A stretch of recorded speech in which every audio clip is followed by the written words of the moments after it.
मेरे क्रूर हस्बैंड, रूप पर आ जाओ। इतना कहकर मोक्ष ने फोन जेब में डाला और जास्मिन को देखने लगा। मासा भी मोक्ष की नज़रों को समझ रही थी, क्योंकि मोक्ष की नज़र जास्मिन के कामों पर नहीं बल्कि जास्मिन के ऊपर थी। मोक्ष जास्मिन को ऐसे देख रहा था जैसे उसका बस चले तो वो अभी ही उसे खा जाए। मोक्ष को देखकर मासा ने ना में सिर हिलाते हुए धीरे से बोली, राम राम राम राम। जिससे जास्मिन बोली, आपने कुछ कहा मासा? जिससे मासा एकदम से बोली, यही कि एक अनार 100 बीमार, तू जल्दी कर, फिर तुलसी भी लगानी है। मासा के कहते ही जास्मिन जल्दी जल्दी हाथ चलाने लगी। तभी उधर ब्लैक शर्ट और ब्लैक पैंट पहने एक लड़का आया। वो लड़का दिखने में काफ़ी हैंडसम था। उसने आते ही मोक्ष को ग्रीट किया, गुड मॉर्निंग बॉस। जिसके जवाब में मोक्ष ने एरोगेंटली जवाब दिया, राका की क्या अपडेट है हर्ष? अब आगे। मोक्ष की बात सुनकर जास्मिन के कान खड़े हो गए और वो एकदम से मोक्ष के पास खड़े आदमी को देखने लगी। तभी उसी वक्त हर्ष की नज़र भी जास्मिन पर पड़ी, जिससे वो एकटक जास्मिन को देखने लगा। हर्ष को देखकर जास्मिन एकदम से खड़ी हुई और उसके सामने जाते हुए बोली, तुम? जास्मिन की बात पर सब उसे देखने लगे। मासा भी अपनी आंखों में हैरानी लिए जास्मिन को देखने लगी। तभी अभिषेक बोले, तुम हर्ष को जानती हो? अभिषेक की बात सुनकर मोक्ष और विवेक एक दूसरे को देखने लगे। वो दोनों ये समझ गए थे कि अब शायद उनका राज खुल जाएगा। और वहीं हर्ष जास्मिन को एकटक देख रहा था। अभिषेक की बात पर जास्मिन ने कहा, हाँ भैया ये। जास्मिन ने इतना ही कहा था कि विवेक एकदम से बोला, भैया हर्ष जास्मिन का क्लासमेट था। विवेक की बात पर जास्मिन उसे हैरानी भरी नज़रों से देखने लगी और अमित कंफ्यूज होते हुए बोला, पर जास्मिन ने तो दिल्ली यूनिवर्सिटी से ग्रेजुएशन की है और हर्ष ने शायद मुंबई से। जिसके जवाब में विवेक ने दांत दिखाते हुए कहा, नहीं नहीं भैया, हर्ष भी दिल्ली यूनिवर्सिटी का स्टूडेंट था। ऐसा कहकर उसने हर्ष को बड़ी आंखें करके देखते हुए कहा, है ना हर्ष? जिसके जवाब में हर्ष ने भी हाँ में सिर हिलाते हुए कहा, यस सर।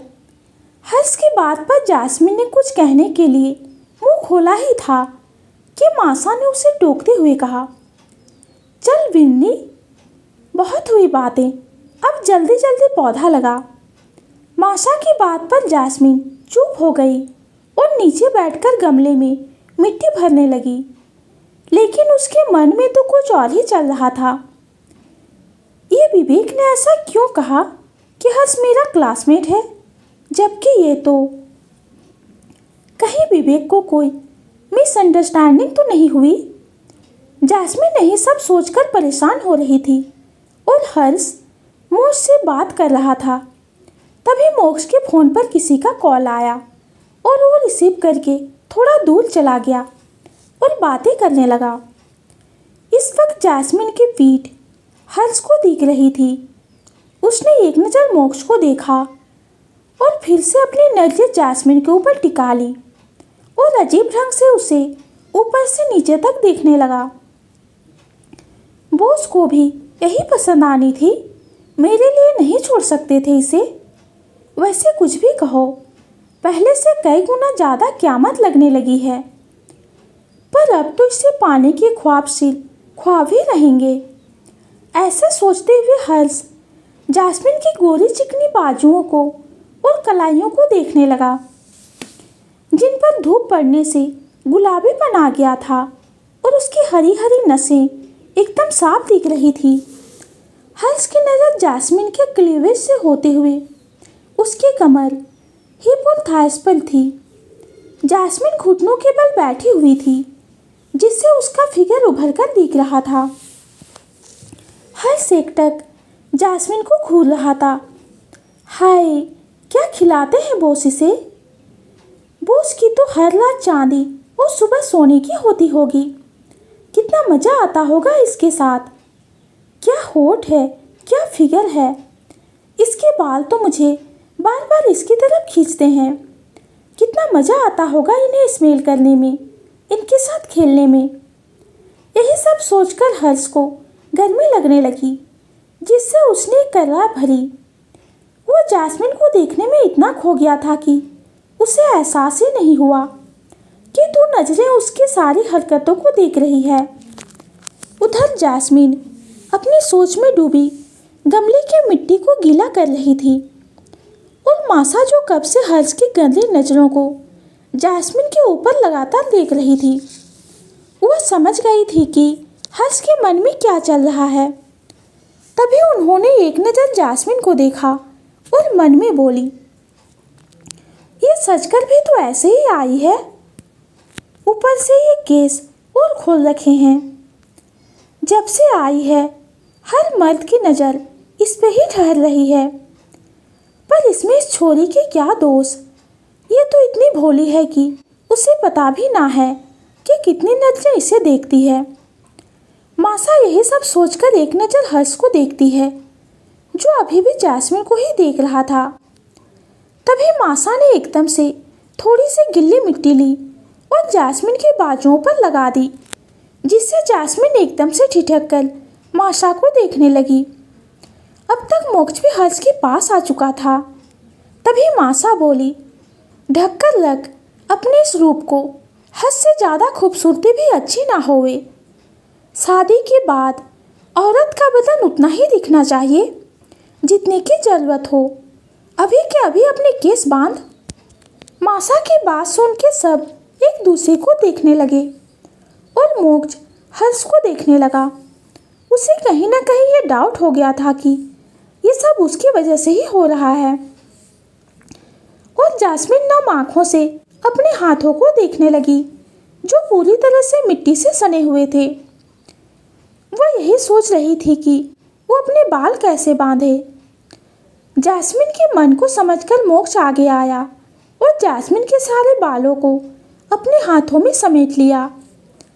मोक्ष की छुअन से जैस्मिन सकपका गई और सबको देखने लगी। उसे डर लग रहा था कि कहीं मोक्ष की इस हरकत से मासा गुस्सा ना हो जाए, लेकिन मासा चुपचाप मोक्ष को देख रही थी। कुछ ही मिनटों में मोक्ष ने जैस्मिन का परफेक्ट जूड़ा बना दिया और एक साइड खड़ा हो गया। मोक्ष ने काफ़ी अच्छा जूड़ा बनाया था।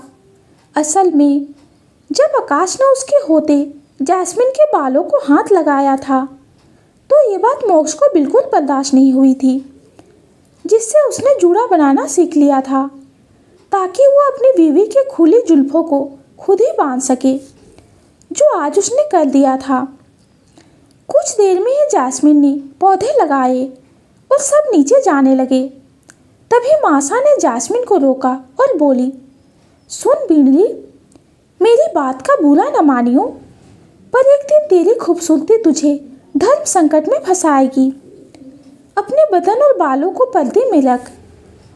ये बस तेरे घर वाले के सामने खुलने चाहिए। जानू हूँ इसमें तेरा कोई दोष ना है, पर मर्द की नीयत कितनी भी साफ हो, सुंदर स्त्री एक बार उसे अपनी तरफ जरूर खींचती है। मासा की बात सुनकर जैस्मिन ने हाँ में सिर हिला दिया, तो मासा बोली, जा तू नहा ले, मुझे कुछ काम है। ऐसा कहकर मासा नीचे आई और कविता जी के रूम में चली गई। उधर कविता जी अपने बेड पर लेटी थी।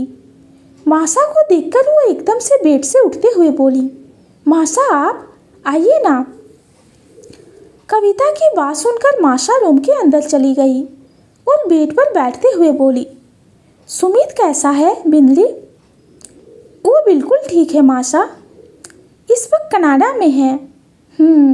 और लिली कहाँ है? और कहाँ होगी मासा? अपनी नानी के पास, उसको वहीं रहना पसंद है। अच्छा, मुझे ये बता कि सीमा कब तुझे दादी बनाएगी? 4 साल तो उनकी शादी को भी हो गए। अमित और सुमित ने साथ में ही शादी की थी। अमित का 3 साल का बेटा है, जबकि वो सुमित से छोटा है। माशा की बात पर कविता ने अटकते हुए कहा, हाँ माशा, सीमा तो ट्राई कर रही है। सुमित का काम भी ऐसा है कि वो साल में 11 महीना तो बाहर ही रहता है, कुछ दिनों के लिए आता है बस। पर अब वो आए तो उसे बोलना कि 1 साल रुके अपनी वीणी के पास। जी माशा, वैसे अमित की शादी के बारे में क्या सोचा है? होनी तो मोक्ष से पहले चाहिए थी, पर नहीं हुई। लेकिन मुझे लगता है कि अब उसकी शादी होनी चाहिए। अभी तो कुछ नहीं सोच रहे, क्योंकि वो अब शादी करना ही नहीं चाहता। उनका कहना है कि वो रूही की निशानी को किसी गलत हाथों में नहीं देगा। पर अब साहिल के लिए छोटी वीणी आ गई है। मोक्ष की वीणी साहिल का अच्छे से ख्याल रखती है। हम तो उसे मना मना कर थक गए माशा, पर वो है कि मानने इस मामले में किसी की नहीं सुनता। कविता की बात सुनकर माशा सोच में पड़ गई और मन में ही बोली, अमित शादी क्यों नहीं करना चाहता? 3 साल तो काफ़ी होते हैं किसी को भूलने के लिए। कहीं आज मैंने जो छत पर देखा वो सच तो नहीं? नहीं नहीं, अमित तो ऐसा नहीं है, और छोटी वीणी का भी दामन ऐसा ना है। यह सब सोचकर माशा अपने रूम में चली गई। कुछ देर में जैस्मिन भी साहिल को अपनी गोद में लेकर आई और अपने बेड पर लिटा दिया और उसके साइड पिल्लो रखती हुई माशा से बोली, मैं अभी सबको दूध दे के आती हूँ। मोक्ष को दे दिया? माशा की बात सुनकर जैस्मिन नीचे नजर किए बोली, जी उन्हें दे दिया और मैंने बात भी ले लिया। जैस्मिन की बात पर माशा ने हाँ में सिर हिलाया और जैस्मिन रूम से बाहर चली गई। कुछ देर में जैस्मिन रूम में आई और बेड पर लेट गई। उससे साहिल को अपनी बाहों में भर लिया और उसके बालों में हाथ फेरने लगी। कुछ देर में ही जैस्मिन गहरी नींद में सो गई थी। अगली सुबह माशा मंदिर में बैठी थी और जैस्मिन सबके लिए ब्रेकफास्ट बना रही थी।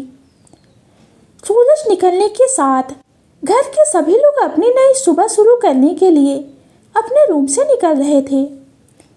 ब्रेकफास्ट के बाद सब हॉल में बैठे थे।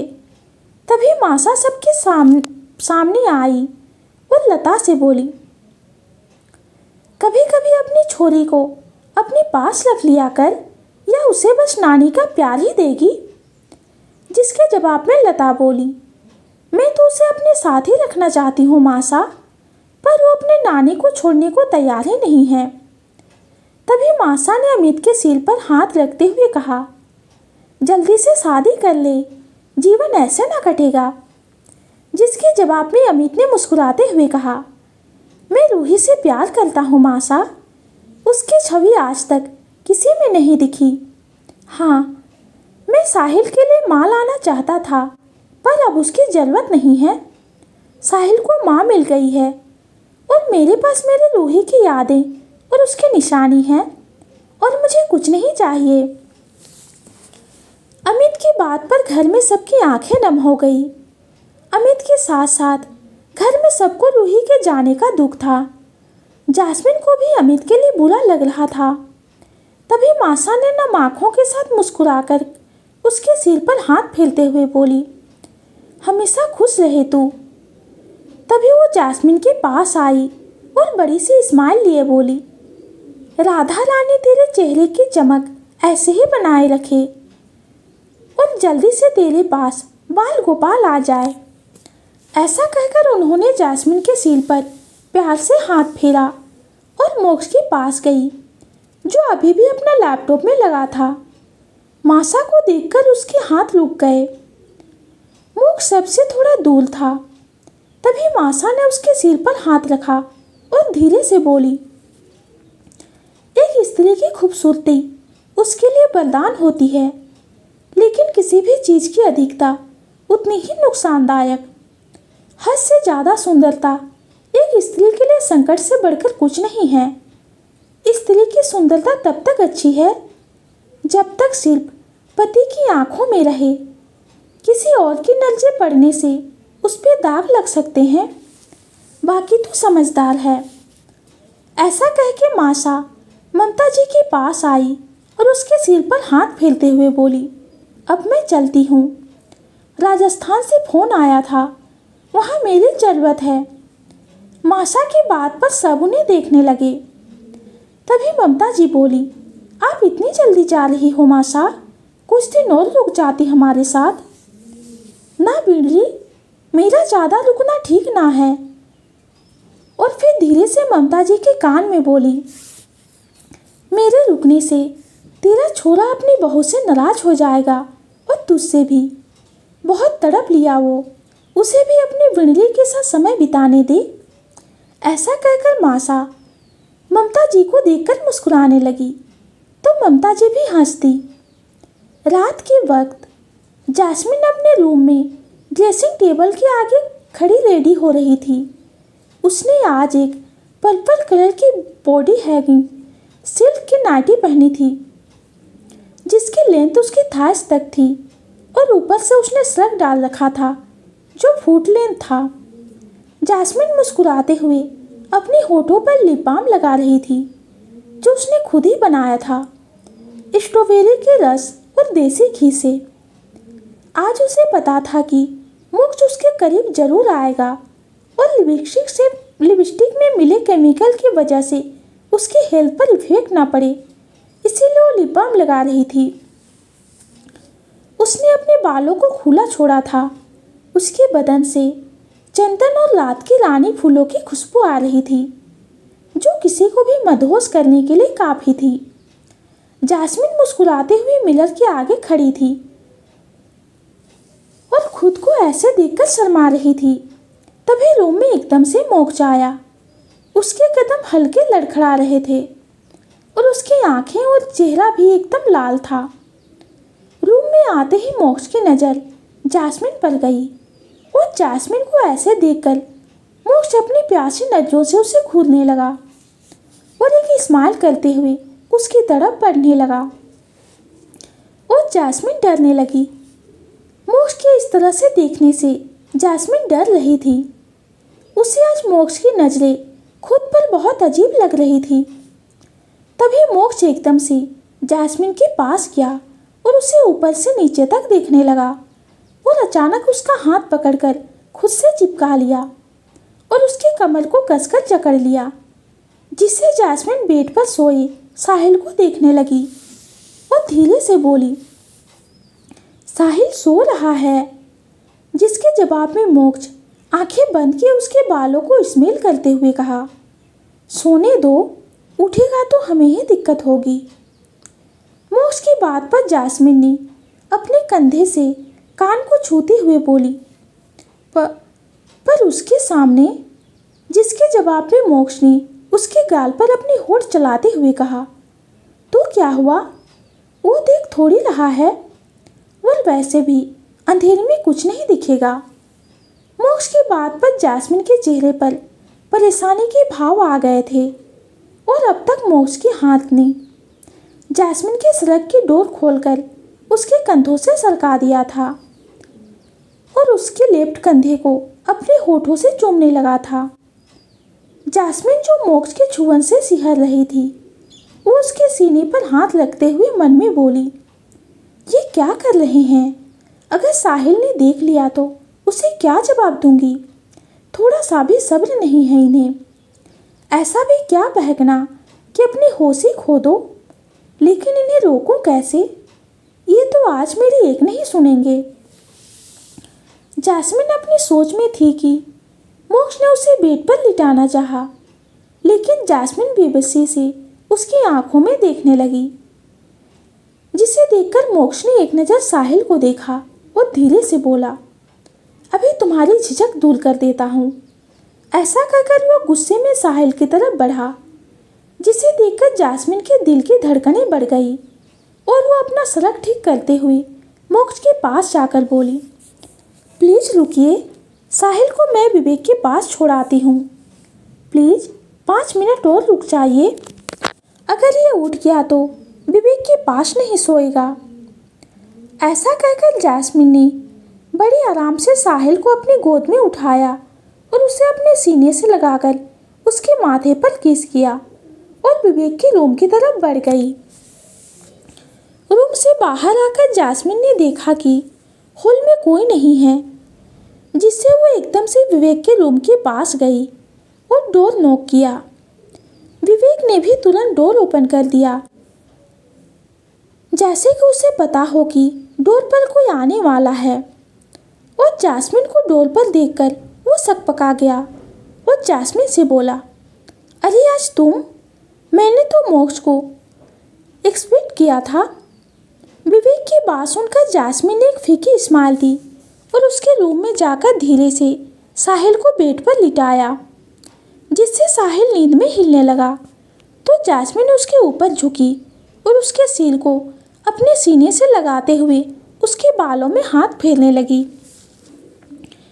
जास्मिन के फ्रेजेंस को फील कर साहिल भी सुकून से सो गया, जिससे जास्मिन धीरे से उससे अलग हुई और प्यार से उसके गाल पर किस करके विवेक से बोली, ध्यान रखना और अगर साहिल उठ जाए तो मुझे बुला लेना।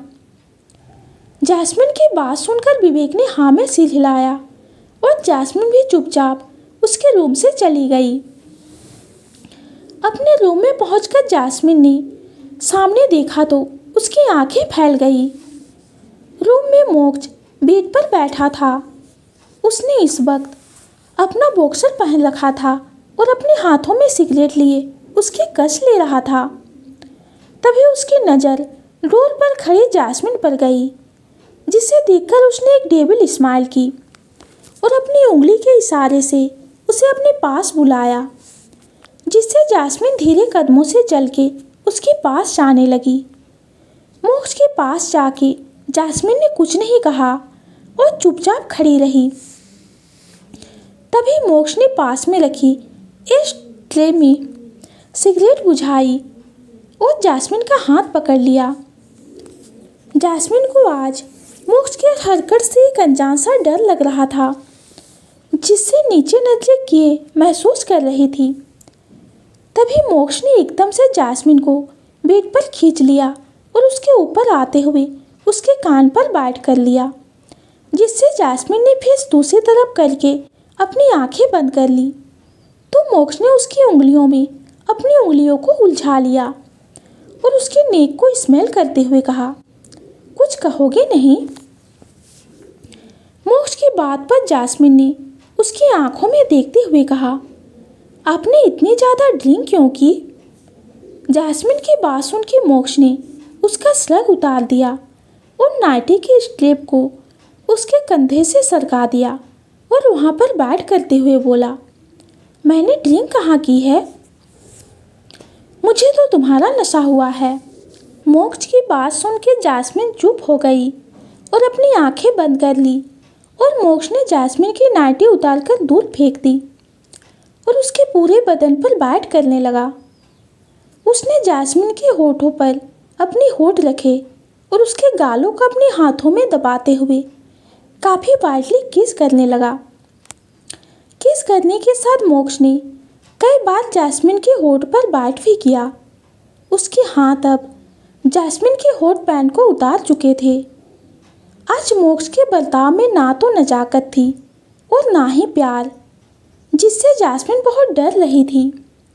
तभी जास्मिन को अपने नीचे दर्द होने लगा, जो हर पल के साथ बढ़ता ही जा रहा था। तभी जास्मिन एकदम से चीखी, नहीं!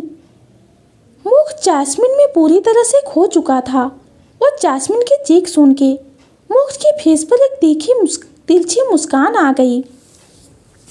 उसने जास्मिन के नेक में अपना फेस दबाया और उसे बाइट करते हुए जोर जोर से मूवमेंट करने लगा। उसने जास्मिन की कलाइयों को अपनी मुट्ठी में कसकर भर रखा था और बेड में दबाए जा रहा था। जास्मिन ने अपनी आंखें कसकर बंद कर रखी थी, लेकिन उसमें से आंसू निकल रहे थे जो जास्मिन के दर्द को बयां कर रहे थे। मोक्ष के बिहेव में आज नरमी बिल्कुल नहीं थी। उसका साथ आज जास्मिन को यह एहसास दिला रहा था कि मोक्ष आज उससे सिर्फ अपनी प्यास बुझा रहा है। 1 घंटे तक ऐसे ही सिलसिला चलता रहा, लेकिन मोक्ष अभी भी नहीं रुका था और ना ही उसके बर्ताव में कोई नरमी आई थी।